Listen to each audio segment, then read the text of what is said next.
Il était une fois, dans une petite ville paisible, un chat pas comme les autres. Son pelage blanc et roux était toujours propre, comme s'il prenait soin de lui avec une grande attention. Mais ce qui le rendait vraiment unique, c'était son regard curieux et intelligent, plein de douceur et d'envie d'apprendre. Chaque matin, à l'aube, il suivait discrètement sa maîtresse, une enseignante de français connue pour sa gentillesse et sa patience. Il marchait derrière elle, à pas feutrés, traversant les rues calmes baignées de lumière dorée, jusqu'à la porte de l'école. Au début, la maîtresse hésitait. Une salle de classe n'était pas un endroit pour un chat. Pourtant, face à sa fidélité et à son calme, elle finit par lui ouvrir la porte. Le chat entra timidement, observa les élèves, puis trouva sa place près du radiateur, où il s'allongea tranquillement. Très vite, il devint un élève silencieux. Pendant que les enfants lisaient à voix haute, il semblait écouter chaque mot, ses oreilles attentives et ses yeux mi-clos comme s'il réfléchissait. Les jours passaient, et le chat revenait chaque matin, toujours à la même heure. Les élèves s'étaient habitués à lui, certains lui lisaient même des histoires pendant la récréation. Il ne faisait jamais de bruit, ne dérangeait jamais, et semblait comprendre qu'il se trouvait dans un lieu d'apprentissage. Un après-midi, dans la cour de l'école, une chatte s'approcha de lui.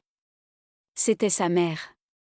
Elle lui parla avec insistance, lui rappelant que ses frères apprenaient à chasser, qu'ils attrapaient des souris et des oiseaux pour survivre. Elle lui demanda de revenir avec eux, de vivre comme un vrai chat. Le petit chat baissa les yeux un instant, hésitant. Puis il releva la tête et regarda l'école. Avec douceur, il refusa.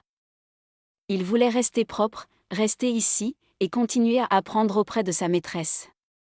Les saisons changèrent. En automne, les feuilles tombaient dans la cour pendant que le chat observait les élèves jouer. En hiver, il se blottissait près du radiateur pendant les longues lectures. Au printemps, il suivait la maîtresse sous les arbres en fleurs. Et les week-ends, une belle complicité s'installait, la maîtresse lisait allongée sur un tapis, une tasse de thé à la main, tandis que le chat, à côté d'elle, buvait son lait dans une petite tasse. C'était un moment de paix, presque magique. Un jour, la maîtresse écrivit un mot au tableau, persévérance. Elle posa la question aux élèves, mais personne ne sut répondre. Le silence s'installa. Alors, le chat leva doucement la tête, comme s'il voulait dire quelque chose. La maîtresse sourit et expliqua, la persévérance, c'est continuer, même quand c'est difficile, même quand on doute. Ce mot sembla marquer le chat. Peu de temps après, un événement étonnant se produisit. Un matin, la maîtresse entra dans la classe et trouva le chat assis sur son bureau. Devant lui, un livre était ouvert, et sa patte reposait sur une page, comme s'il suivait les lignes. Les élèves éclatèrent de rire, mais la maîtresse, elle, resta pensive.